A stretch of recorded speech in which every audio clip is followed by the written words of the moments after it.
Good morning, everyone, and welcome. Yes, May 3rd. My goodness. We thought it would never come when we kept getting snow and sleet and hail. Anyway, in my effort to promote spring, I'm wearing this yellow today as an homage to spring, wherever spring happens to be hiding out, because it isn't here. Locally, it's missing in action. And I thought that wearing this bright top might actually be like a little beacon.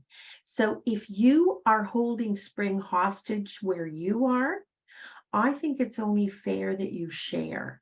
Okay, please, because Got we it. don't get a lot of spring. And so every little bit we miss, it's sort of like we'll be in summer and then we'll be in fall and then we'll be in winter again. Okay, enough begging. Oh, we've got summer in Calgary. Oh, do you? I don't like you. Oh, I'm sorry, did that slip out? Braden, you're going to have to edit that. just That was kidding. just I understand. okay. So today I want to talk to you about one of the most fundamental issues, all right, truly, in making and sustaining progress. So many people say, I can't find my motivation. I don't feel motivated. Getting started is. People, this is one of the biggest keys to that. So I believe everybody here today, myself included, all right, is looking in various ways for this ability in our life to help us form habits, reinforce habits that allow us not to have to expend so much energy trying to do what we know we need to do. All right. Now, I came across this little book. Actually, I didn't come across it. It came across me. It came across me because it's a New York Times bestseller. So this is the book. The title of the book really intrigued me when I saw it. And it's titled The Power of Habit, Why We Do What We Do in Life and in Business. All right. Now, at this time, I'd like to credit the author whose name I had my hand over, Charles Duhigg. Okay. And I think it's a really important book, not for you to buy necessarily, but go to the library. I'm sure it will be in the library. All right. Get a copy of it and read it. So the reason I want you to do that is because I think we all kind of misrepresent the truth to ourselves. Like somehow we are in the driver's seat and we're driving the bus and we are fully in control of all of the various parts of ourselves and how we function and what we are able to do, and we believe we're making choices. Now we are making choices, but I don't think that they are as I don't think we get to take personal credit for the choices that we opt for as often as we believe we do. Because did you know that forming habits is actually made up of a 3-part, really well-known pattern? And to illustrate this, I want each of us right now, okay, to go back and remember when we woke up this morning, what did you do first? I know that I opened my eyes, checked the time, left my bedroom, encountered my puppies in the hall, gave them a big cuddle. They've been sitting waiting at my door, went down, opened the same cupboard door, staggered actually, and I'm not quite awake, opened the same cupboard door, took out the same type of cup, poured the same coffee that I make the night before so it can really be full-bodied, poured it, went to the same shelf in the refrigerator, pulled out the same type of cream, all right, has to be a particular 18% cream, poured a little bit in, not too much, took the same cup, put it in the microwave, set the same amount of time, wandered off to get the same newspaper on the same front step. All right, closed the door, came back with 3 seconds left on the timer to read. Are you getting the picture here? All right. And then I sat down and I drank the same coffee in the same amount of time. Okay, what about you? Okay, I know that I have habits. They're not positive or negative, they're just habits. What about you? What did you do? Right now, if you can, please, paper and pen, because this is an active podcast, not just a sitting thinking. Okay, I want you to write down the first 5 things you did. I'll wait a second. The first 5 things you did this morning.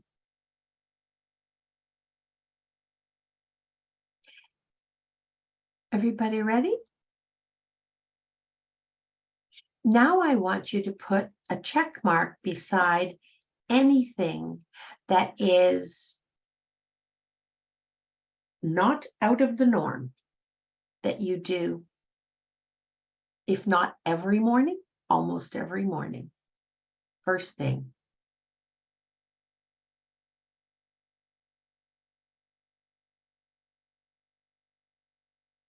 Okay.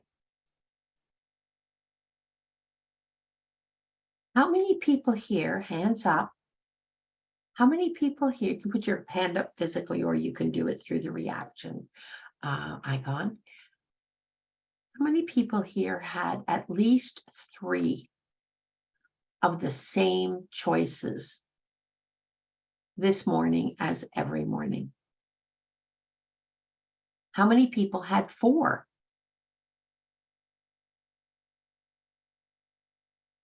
A lot of people.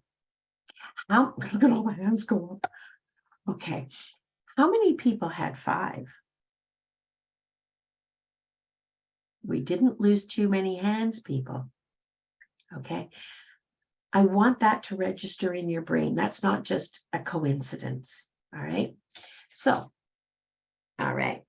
Let me have a look here now. All right. All right. Of those things, how many of those things were instrumental in you starting your day? 1, 2, 3, 4, or 5. I know my coffee is instrumental. I'm not fit to live with if I haven't had a cup of coffee and enough. I'll have to sleep at night. Yeah. Okay. If we really think about it, though, and we're honest with ourselves, I think we will realize that a significant part of our daily actions are actually repeat, repeat, repeat, repeat, repeat, even beyond the first 5 things.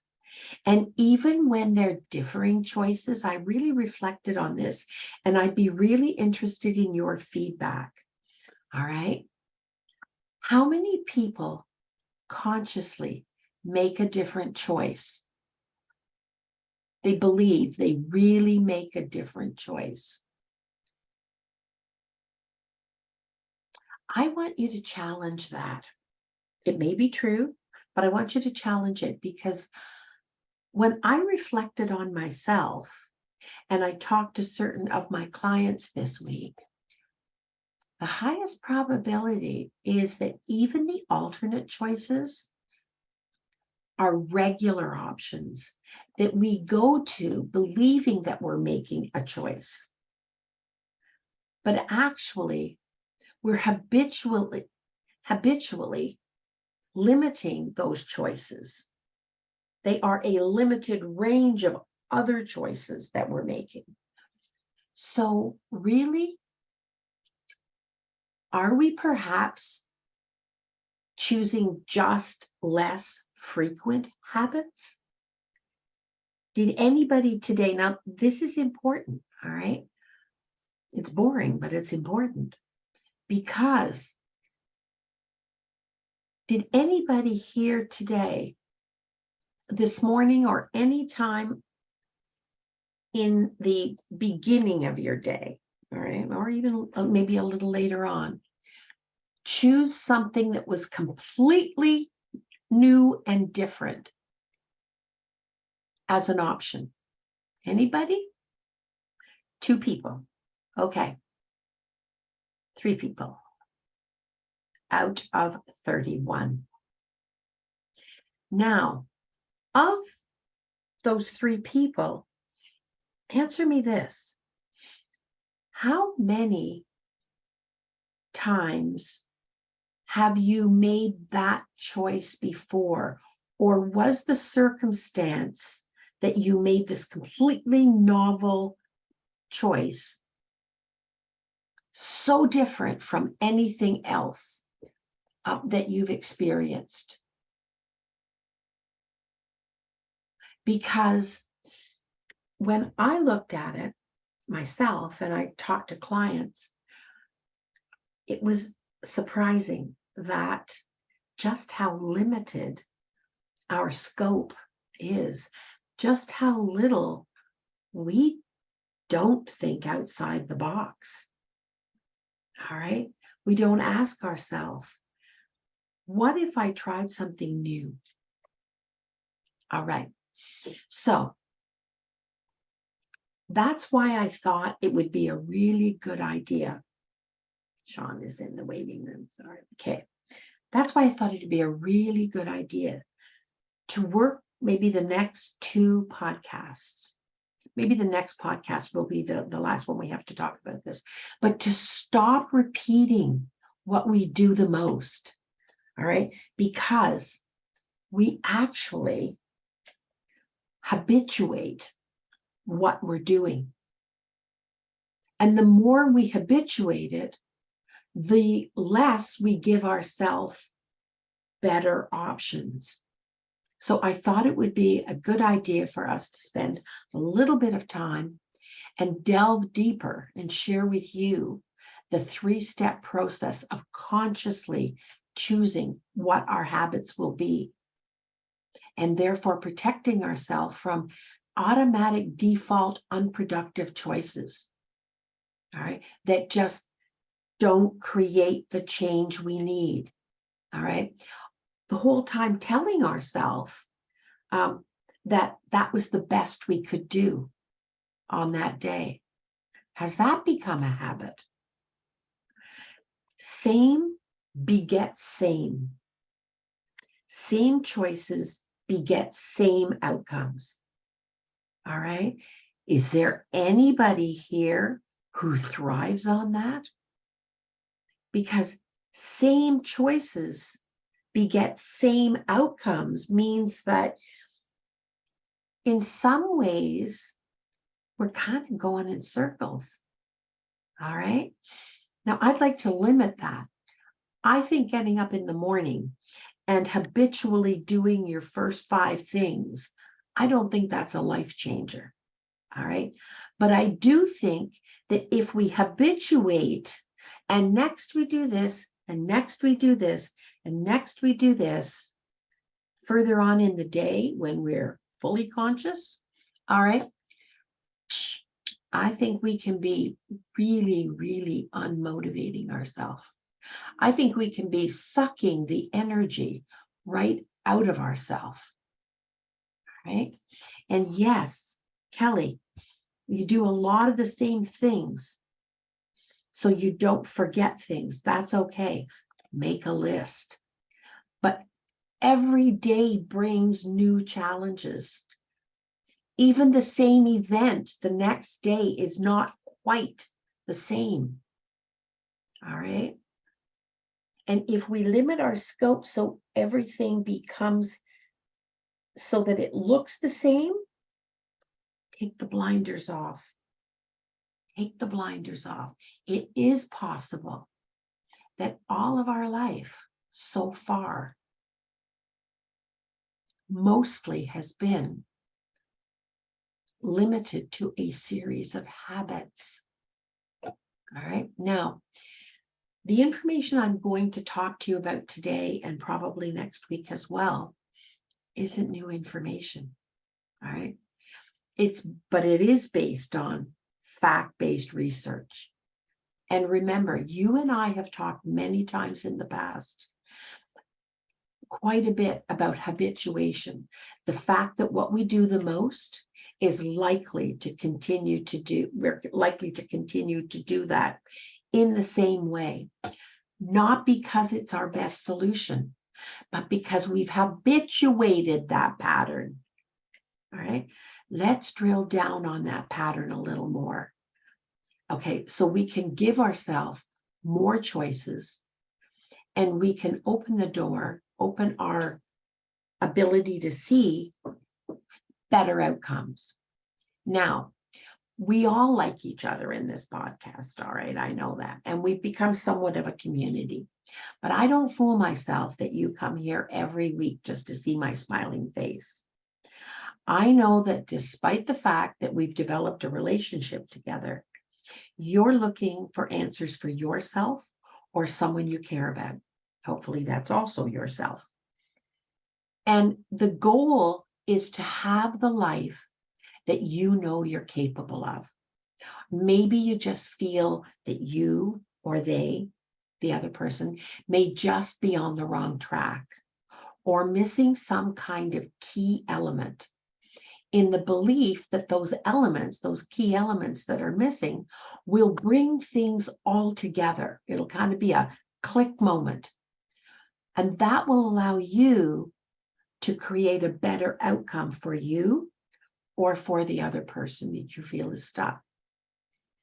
And the first step in that process, of course, will be to make personal goals more reachable so that you don't have to berate yourself for your motivation is missing in action, or you repeat. All right.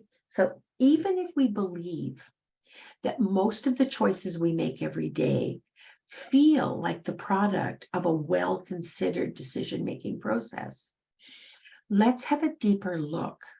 My concern is that deeper look, and it's a positive concern, that deeper look or the failure to do it, all right, may raise doubts, demonstrating that those choices that we're making probably are not choices.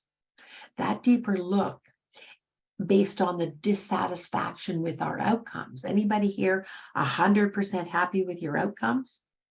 All right. You're here because you want different outcomes. I want some different outcomes in my life too.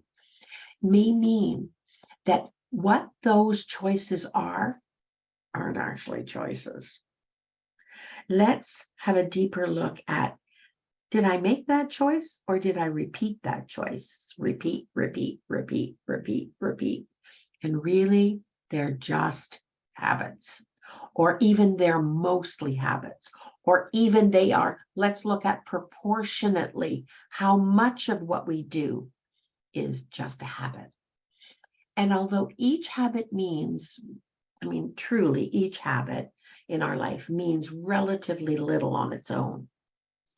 Here's the thing that makes this so important for me to bring this to you, is that over time, the way we organize our thoughts and then we base our behavioral routines on those thoughts have enormous impact on our physical health, definitely our mental health, our emotional health. Not just the mental health is how our brain works.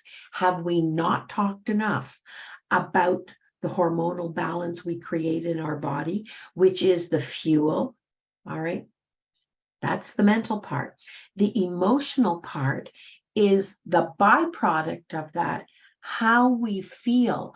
Do we feel energized? Do we feel hopeful? Do we feel self-esteem? Do we feel competent, or do we feel like we're dragging a ton of bricks along behind us? In whatever that change is that you and I want to make.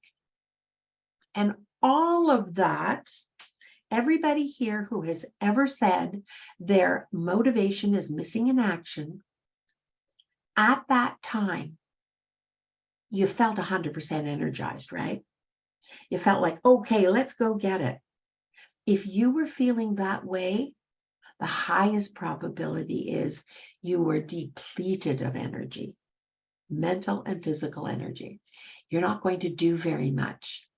If your physical, mental, emotional, and energy health doesn't support productivity, the productivity you want. So let's turn a brighter light on the choices we're making and how much of it is habit and not really a habit worth repeating. All right. This can even play out in our financial security for those people who have created clutter through buying. All right. And financial security is a huge stressor in all parts of our peace of mind, our self-esteem, our energy levels, and our distraction level. That's something we're going to be talking about coming down the tubes. Distraction, okay? Every single one of those things that I just mentioned are fundamental to our happiness. Can you see, though, that happiness is doable? Whether you have it right now or not, it's doable. In 2006, I just want to give you a little bit of background here.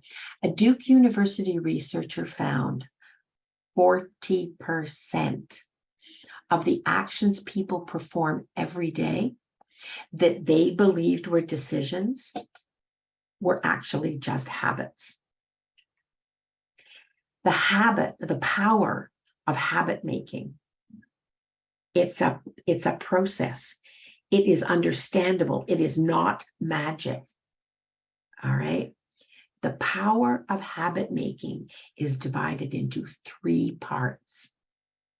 The first part, we're going to focus on how habits develop within us as individuals. How do they develop? They don't happen by magic. All right. And once they develop, how they influence our lives. So how did we get them, and what is it doing for or to us? Okay. We're not going to spend a long time on this because we have talked a lot about the neurology of the brain, but I'm going to now relate it a little more to habit forming. So part 1 is going to talk about the neurology, which you're well versed on brain-wise, of habit formation. We're going to explore how new habits get built within us, how old habits get changed, all right? And the methods of making those habits, the system, how to, if there are habits we have that we want to change, how do we do those and replace them, not by a void? Now, what do? We don't have a system. How to, at the same time, replace them with habits that are going to work better for us, or at least give us a chance to try something new. All right. Now, some of the context of this book, The Power of Habit, all right, is the advertising industry. And while that does not sound anything like clutter or hoarding, think about it. How did it happen? It happened through advertising of some form. So wouldn't you want to know how you're being influenced? Wouldn't you want to know what they know about making us form habits and convincing us that we're on the track we want to be, when really maybe it's just as likely we're on the track the advertising wants us to be. All right. So this study talked about or studied how the thinking, and we're talking vast numbers of unrelated people, this was a large group, all right, that was studied, hundreds of thousands. These people were unrelated. They didn't know each other. They were never going to meet each other. Interestingly enough, 40% of them, huge number, made very similar decisions about products. Now, that was made for the benefit of the inventors and the promoters. What I want to do is I want to encourage each and every one of us, all right, to become our own inventor, our own promoter, all right? So whether you are listening today live or later on online, I want you to make a commitment to expend whatever energy and focus you need to understanding the habits you have and decide based on the information that we're going to cover this week and next. Is that where you really want to put your energy and focus? And are you getting the returns, or is some other factor, maybe something a product you're buying, or whatever, all right? Whatever. Okay. So next week, we're going to talk about the habit loop. But right now, just because these principles, the study by Duke University was tested in the advertising industry, doesn't mean that they're not valid and useful. If we can be manipulated by others, we can influence ourselves. It's the same relationship. Do you realize that? All right. I'm going to suggest that before you commit to any change of habit, you try it.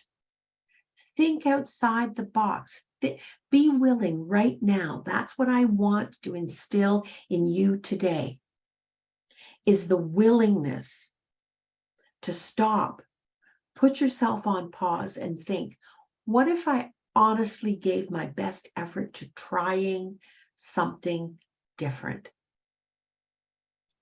Either in its entirety or in part, you will be giving yourself more latitude for better outcomes. All right, try them. I found it really interesting, the 3-step process, all right, to forming a habit and a habit playing out. And I've been keeping an eye on things. Now, we may not get to that part until next week, but boy, that was an eye-opener for me. And I thought I was pretty informed. I was, but I was informed within this paradigm. I wasn't informed by thinking outside the box about that's actually a cue. And that is giving me a 70% probability to end up there. Is that where I really want to end up? All right, that's where we're going to be by the end of next week. So the second part of this book examines the habits of successful companies. Why? Because those successful companies are successful because you're responding. This is advertising, people. They're selling us something. If it works for them, it'll work for us. All right? And it focuses on one keystone habit that results in significant impact on the behavior of large numbers of people. So it sure is going to work for the 40 people here today, 41. Okay. Now, I want to reassure you, I have not been heavily influenced by this book, in that this podcast is not about how to fool your brain and manipulate others. All right. This podcast is about instilling habits. You choose those habits that are designed and they work to strengthen our willpower, Through awareness. All right, through awareness and through being the orchestrator, being the developer of our own habits, by learning how to do that, by learning the benefit of practicing, by learning how to replace old habits. All right. And it's all about a broader repertoire of making choices. All right. Now we're going to start. I'm going to encourage you to start with the choices that you know you need to make. Right now, take out your pen and paper, and I want you to write down what are 2 choices that you make that you know in your heart of hearts you need to change. You don't have to abandon it necessarily, but you need to change it.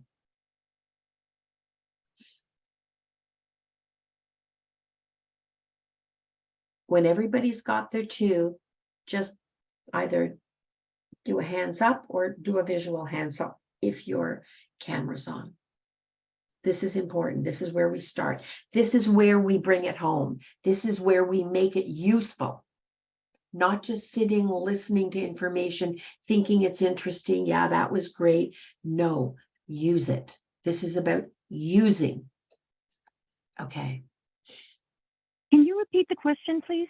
Yeah, the question is, what 2 habits, what 2 behavior choices that you make do you know you need to change?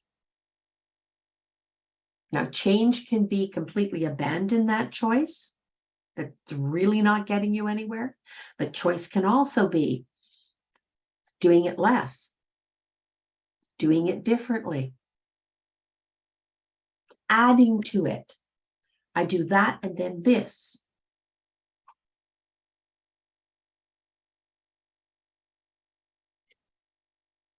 And it's likely that the choices that you've written down, check this out just to see if I'm on the right track here with you.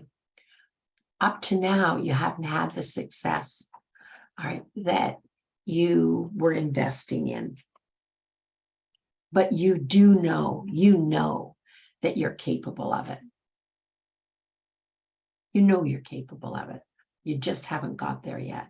Or you're not getting there reliably and it's costing you something that you don't want it to cost you. Usually that's self-esteem, confidence, satisfaction. You get a little negative burst of, oh, I don't know again. Ugh. How many people here have frequent moments in their day when they go, oh, darn, did it again? We all have those moments.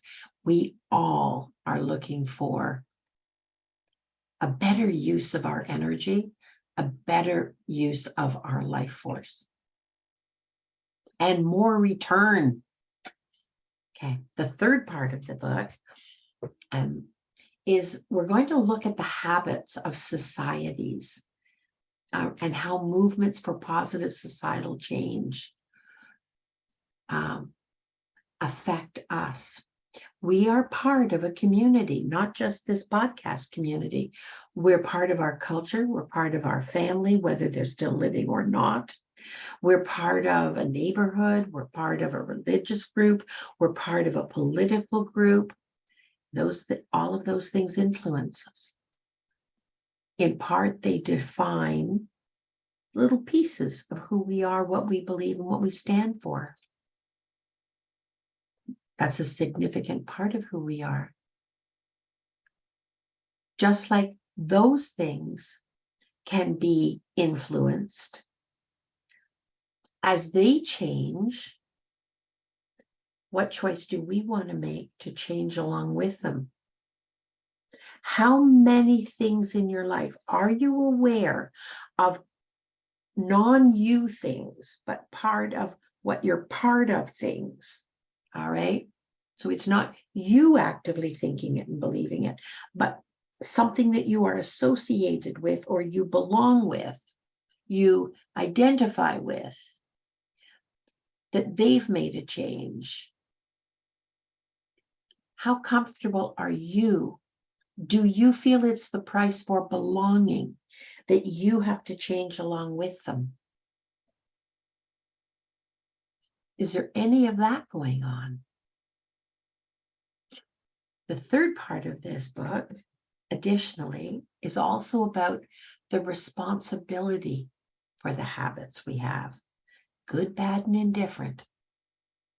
All right, because those habits have been formed. If they're habits, they're formed. They're not irrevocable. They're not unchangeable. And what are their consequences? Right now, take out that pen and paper. You didn't know you'd be writing this much, did you? And those two habits that you want to look at, that you know need some review, all right? Beside that, I want you to write down at least one, possibly two things that those habits that you want to have a look at, you want to change. They're not working well enough for you, if at all. What are one or two consequences, negative consequences for you that make it feel like, yeah, this isn't what I want to do. I don't want to pay this price. I don't want to feel this way. And is one of those two consequences either developing clutter or having developed it, not addressing it? Not addressing it. Okay. And convincing ourselves, is it a habit to go somewhere in your head or to convince yourself there are higher priorities? If you are dragging around regret through your day and it's affecting how you feel about yourself, how proud you are of yourself, how happy you are with yourself, how much self-esteem you have, if it's niggling at you, it's like a drop of acid on you. It is hurting you. It is costing you. It's not worth carrying, and it is definitely worth looking at the habituation of even walking away from it, even being distracted away from it. All right. Understand this. Thank heavens for neuroplasticity. Does everybody remember what neuroplasticity is? Have you forgotten? That is a fundamental part of your brain, even if you haven't hauled it out recently and exercised it. It's there. It is part of you. Habits can be changed. Here's the key. Here's the hiccup. They can only be changed, however, if we understand how those habits work. It's not a mystery. It's a process. At one point, each and every one of us who has a habit that we don't want, or that we do want, decided how much or how little to do some action. Even those habits that are positive habits for you, that you do get out of bed. All right. Not just the negative habits. We have to own that we consciously decide how much or how little to do some action. We also, at some point, consciously decide what to focus on and how often to focus on it. We are deciding that.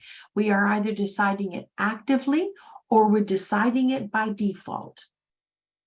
But by what we're looking at, or what we're not looking at, or what we're looking at instead, and when not to. And at some point, when we stop making a choice, that it was better, it was because, that behavior, we didn't have to think of it as often. Why? If it's a positive habit, great. If it's one that keeps tripping you up or costing you confidence, peace of mind, self-esteem, why did we stop making the choice? Only because, and this is still a choice, don't fool yourself, okay, that behavior, that choice had become automatic. Just because it's become automatic does not mean it was a good behavior, or that today, into your life today, context changes, life changes. Even if it was a good choice at one point, reassess, is it a good choice now? Has the context of your life changed? Are you a different person? Do you want to be an additional part of what you're capable of? Just the doing it, the repeating it, does not mean it was a good behavior. It also doesn't mean that it was the right answer then, or that now out in a different context, it's the right answer now. Are you 100% the same person you were 6 months ago, a year ago? Hopefully not. Hopefully you've learned things. The context of your life hopefully has changed some. There are some common contexts. What is the impact of COVID on you? And are you paying that price as much now as you were a year ago?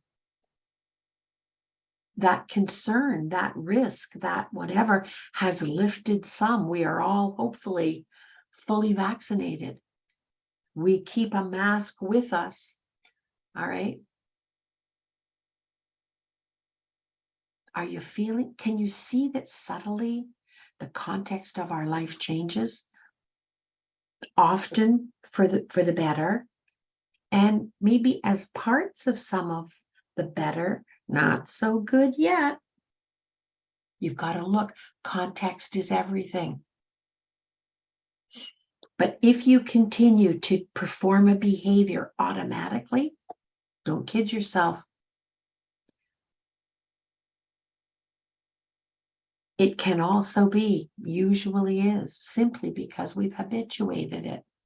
Wouldn't you rather habituate something positive that ends up 80% of the time with the results you want? And you sit down and you go,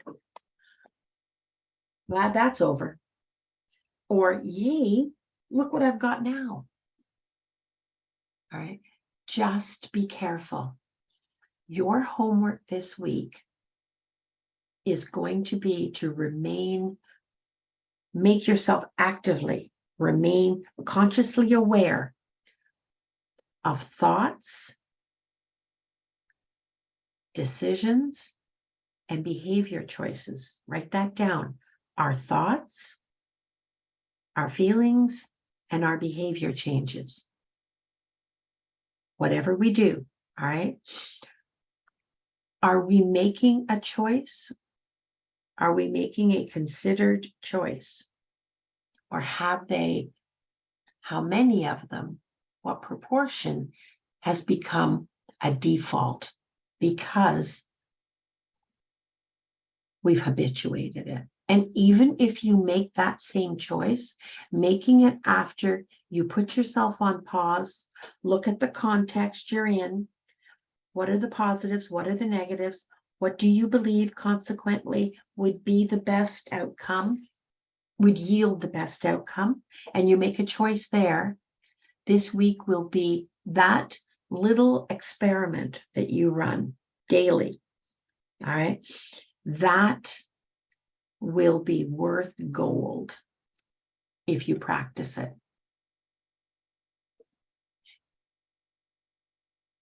Just be careful that our go-to, in the absence of practicing a better choice, even just trying a better choice, trying something different that looks positive, okay? That better choice needs to be based on context, your energy, and the result you believe. You've got to check the end product. What did you produce? What did you result in? Because whatever we do the most, good, bad, or indifferent, that begins to heavily influence and determine what we're likely to do automatically. The more we do it, the more likely we are to do it. And making decisions, this is the key point here, making decisions without adequate knowledge. And you have the knowledge. You don't, in most of these situations, you don't need to go and research. You need to sit and consider what you already know on the positive and on the negative and on the context and what you believe looks like the best fit. So making decisions without adequate knowledge, giving yourself the chance to access the knowledge you have, rather than find yourself in the intersection and think, well, I didn't really want to go here. Awareness, knowledge builds awareness. Your ability to reflect on what you know, positively, negatively, in the current context, huge, huge. That in and of itself is a huge step forward. And the energy you have to implement whatever the behavior the action is that behavior requires. Don't forget yourself in this process. It may be a good idea. It may be a good idea, but you need to not overpromise what you're going to do because you don't have the steam in the tank. It's also true that if you don't have adequate steam in the tank for a 4-hour job rather than a half-hour job, you're not going to go back to it. I can guarantee you that won't be something you habituate.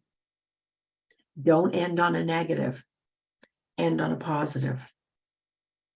Okay, so knowledge, awareness without adequate limits our ability to form and practice and habituate. So if you think that 2-hour job is the best outcome, but you only have a half-hour steam in the tank, break it down into 2 15 minutes and test it. No matter what the job is, whether it's clutter or something else. All right. So that you can habituate. You will not habituate even the best decision you make if you do not measure the energy you have in the tank. How much fuel do you have in the tank? If you push yourself, you will come to a point where that stops and you won't continue. All right. So, adequate knowledge, which you probably have already. Awareness, which I'm asking you to add to your day. Awareness. And always measure the energy you have. Don't end on a negative. If you don't still have some steam in the tank, you went too far. And what will that do? Good for you that day, not so good for you for many days forward. And this is not just about clutter. This is about anything. It will limit our ability to form. We may do it, but we're not going to form a habit and habituate it. Okay, what are the 3 elements? Adequate knowledge, adequate awareness, and adequate energy. 99.9% of the time on the energy front, we have enough energy to do 15 minutes. That's why I say 15 minutes done regularly is going to get you a whole lot further than 2 hours once in a year. Those three things have to be in balance. And many of you know this. You've told me this. All right. I did a whole massive big undertaking, and I don't know where my motivation is. I'll tell you where your motivation is. It got buried in, nobody in their right mind goes back to something that they remember badly, or they think, oh, I don't have that much. All right. I gorilla trekked at my age. I gorilla trekked 3 times. We're talking endurance here. All right. Like, who knew Uganda was mountainous? I could have, but I didn't. All right. And I'm thinking about it now. I'm thinking, okay, you know what? I did it. Yay, I did it. And yay, I'm proud of myself. Yay, it taught me that when I really get myself centered, I believe I can do most things that I am going to set my mind to. However, do I want to go back and do that again? Maybe not. All right. So learn from your repeat. Positive choices are out there. They are possible. They are doable. They are also available to you and me if we just take time to consider. Put yourself on pause. That is one of, and we're not talking permanent pause here. We're talking pause to reflect.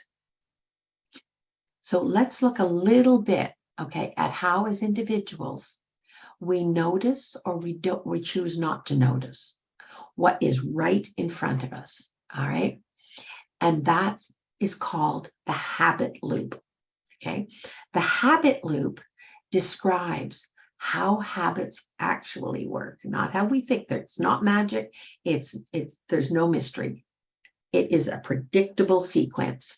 And yes, if we don't work them, those habits will work us because they're formed. Okay. And when they work us, they are probably not working us in the direction we want to go. How many people here today, hands up, can think of something like that they don't want to repeat?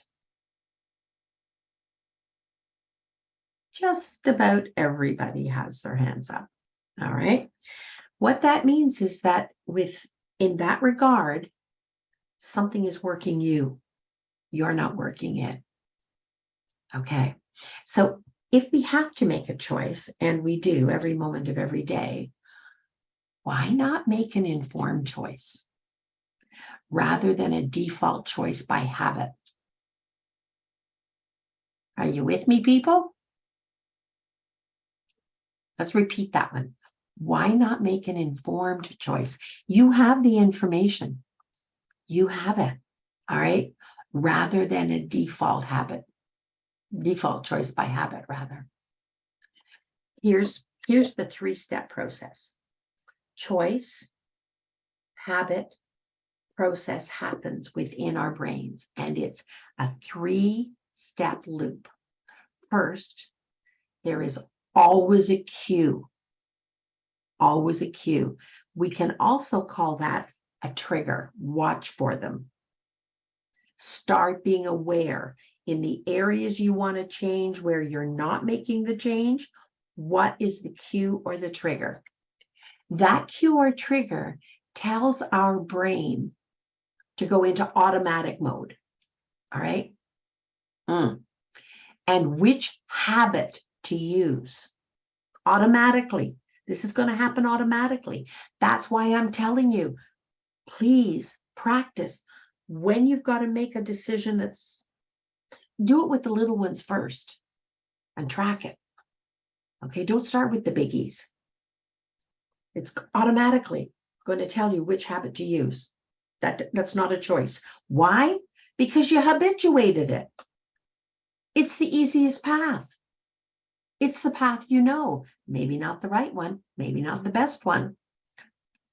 It's kind of like an aggressor, all right? And then it kind of takes over. That's why I say it's kind of like an aggressor.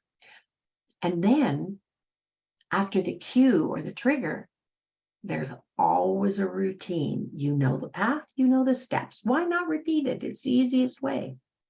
Now that routine can be physical. Our body knows how to. You get in the car, you want to go to Costco, you want to go to whatever. You can practically get there. You don't even have to think about it.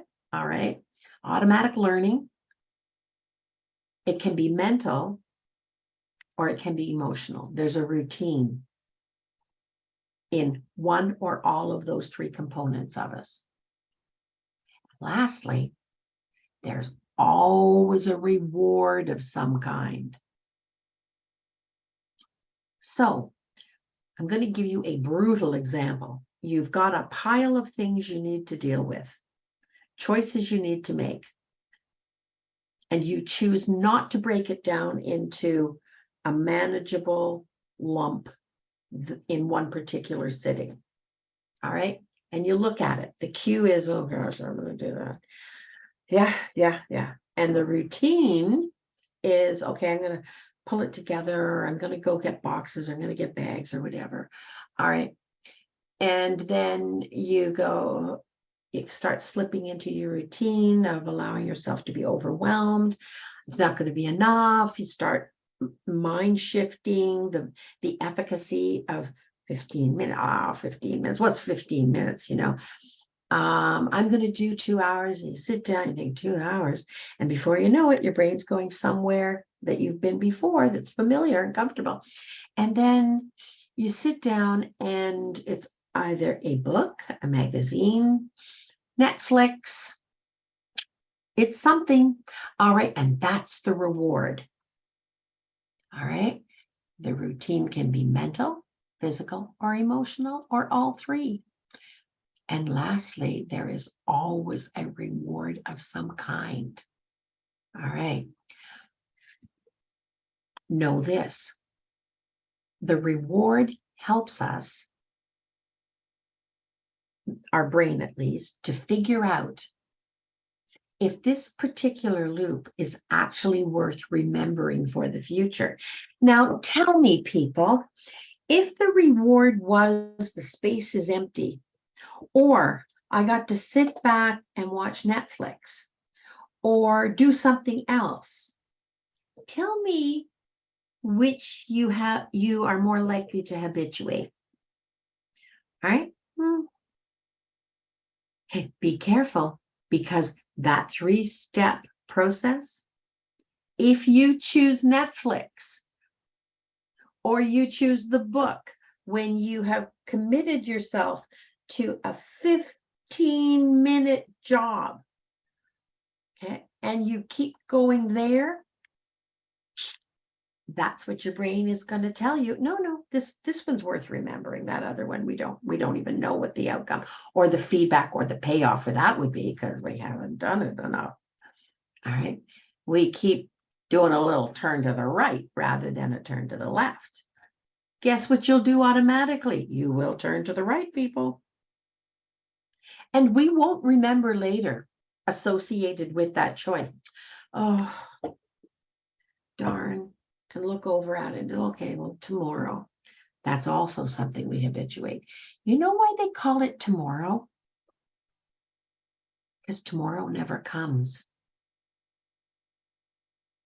Tomorrow never comes. Just get rid of that word in your vocabulary. Tomorrow never comes. All right. Watch what you habituate. Watch the choices you make, because that particular loop is what your brain is going to tell you. Oh, here's the option. This is the one that will give us the most. All right. And depending on how much you enjoyed the Netflix or the book, it's going to do a really positive assessment of its worth as a choice. Oh, that felt good. And then we're going to stick handle our logic into supporting that. Okay. Now, we're going to end there. We'll pick it up next week. I want you to be on guard and alert to when that 3-step process plays out. And what are the 3 things that you need to balance? Knowledge, awareness, and energy. Okay, knowledge, awareness. Awareness is really mostly to do, I think, at this stage with context. What is the context of today? Energy. Those 3 things need to be in balance. Okay. Yes, I've got 3 hands up. San, do you want to unmute yourself? Sorry, Elaine, I forgot to take the hand down. That was just in response to earlier. Great Okay. podcast today, though. Thank you. Oh, you're welcome. Rosanna, did you need to ask me something? Rosanna, your hand's up. Oh. Ashala, do you need to ask me something? Connie, you need to ask me. I couldn't hear you. Okay. I didn't realize you were talking to me. Okay. And My your- hand was also up because of, but I do have a question because this is exactly what's going on for me. And I asked one of my meditation and trauma teachers this morning after our meditation. I know that I am doing this. I know that I am so overwhelmed by trauma, voices in my head, memories, just becoming my mother, becoming the person that doesn't take care of me, that is not even present, forget making good choices, not even like sleeping, eating, drinking until it's like really late in the day and then getting insane and not understanding why I'm insane when I'm actually making so much progress. My question is, I think I have a good idea. How do I wake myself up? I know what to do. I get so lost. And especially when I need to do other things and people who are not so healthy are the ones helping me because I don't have healthy support in place yet. Okay. But so Ashala, the answer, the short and easy answer, okay, because of time, is do anything else that's different. When you find yourself going to that spot that is not productive, do anything else that is not harmful, that is different. Break the pattern and do a different thing each time. Maybe you will sit down and have something to eat. Maybe you will go out for a walk. Maybe you will sit down and do yoga. Maybe you will sit down and meditate. Whatever, when you find that shift happening and you realize you're headed someplace, no, stop right away. And I have to stop you. I'm not aware. I'm not realizing. I'm not lost. I think, what do you think of this as an idea? Set an alarm that says, are you here? Hi, Esther. Are you, I mean, Ashalapat, because that's what I'm here as. Where are you? Are you present? Ashala? And I wrote out exactly what I'm going to name the alarm, what my intention is in my overview, divine, of purpose, intention for my life. Put that in. Are you blah, blah, blah? Or even, are you safe? Are you happy? Are you healthy? Okay, Ashala, I have to interrupt you. Ashala, I have to interrupt you. I've got 3 other people, but it's interesting you say that about the alarm because I didn't think of naming it, but I was going to say set an alarm every 15 minutes and check in with yourself. I have to go to 3 other people. Sorry, thank you so much. You're welcome. I just needed to know that was a better choice. I don't have an informed. That's okay. I could be seeing somebody and then I'd have I think I've got some good ideas. I just need more support from people who aren't like cuckoo. Okay. You take care. Thank you so much. You're welcome. I'll mute. Okay. Connie, did you have a question? I wanted to comment on the habit. I lost a friend within the last month because of a habit. I Ah. told her something very personal. And I told her specifically, please do not tell these people it because they know the person I was saying this about, Mhm, which was a mhm. family member. Mhm. And I had done this in the past and she forgave me once. And now she said she forgave me, but she told me that she no longer wants to, that we need to go our separate ways. So it's habits can really be hurtful. I mean, that really, Mhm. that's something I say to everybody. If it's something that I'm embarrassed over, which I was really embarrassed and I didn't want it repeated, it was not that I distrusted her, but she feels that I distrusted her. And Ah. I wouldn't have shared it with her if I distrusted her. And No, I don't know how to ever let her know this because she doesn't even give me a chance, really. I took a Mayday basket over for her and she did thank me, but that's about it. I don't think she'll ever be a friend anymore. It's just heartbreaking. try not to decide that, Connie. Give it time. Give it time. All right. Right now, Okay. she's feeling what she's feeling, and she's obviously feeling it intensely. Give it time.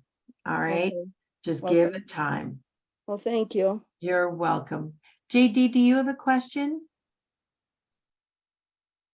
Yes, real quick, it got lost in the shuffle of words. I really didn't get the three. I had the first one always a Q. I didn't get what the second and third one A of the steps cue, were. a reaction, cue, reaction. Well, reaction or routine and Okay. reward. The cue, Oh, okay. routine, the reward.